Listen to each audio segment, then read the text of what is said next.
Kovai Vilankurichi RJ பள்ளியில் 7ஆம் வகுப்பு பயிலும் மாணவி NP ஹரிணி தேசிய அளவிலான யோகா போட்டியில் முதலிடம் பிடித்து சாதனை படைத்துள்ளார். கோவை காலப்பட்டி நேருநகர் பகுதியைச் சேர்ந்த நிவாஸ் பிரியா தம்பதியின் மகள் ஹரிணி. அதே பகுதியில் உள்ள ஆர்ஜே பள்ளியில் 7ஆம் வகுப்பு பயின்று வரும் மாணவி ஹரிணி சிறு வயது முதலே யோகாவில் பல்வேறு மாவட்ட, மாநில, தேசிய அளவிலான போட்டிகளில் கலந்து கொண்டு பதக்கங்களை வென்று குவித்துள்ளார். இந்நிலையில் அண்மையில் உத்தரகாண்ட் மாநிலத்தில் யூனிவர்சல் யோகா ஸ்போர்ட்ஸ் பெடரேஷன் சார்பாக Indian national yoga sports championship 2024 போட்டி நடைபெற்றது. இதில் பல்வேறு மாநிலங்களிலிருந்து சுமார் 800க்கும் மேற்பட்ட மாணவ, மாணவிகள் கலந்து கொண்டனர். இந்த போட்டியில் தமிழ்நாட்டிலிருந்து கலந்து கொண்ட 2 பேரில் ஒருவரான கோவை மாணவி NP ஹரிணி கலந்து கொண்டார்.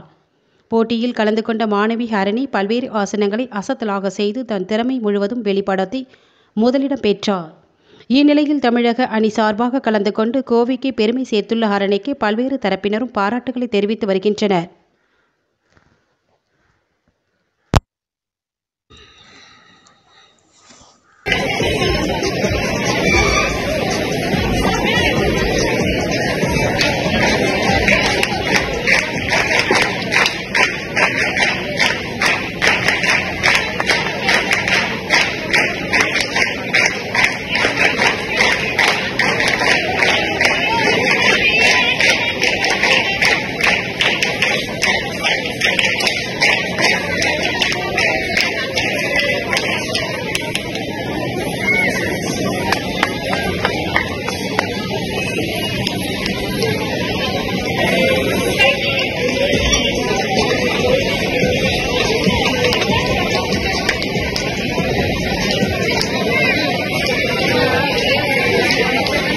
I request Mr. Ram Kumar to hand over the prizes of team manager Govind.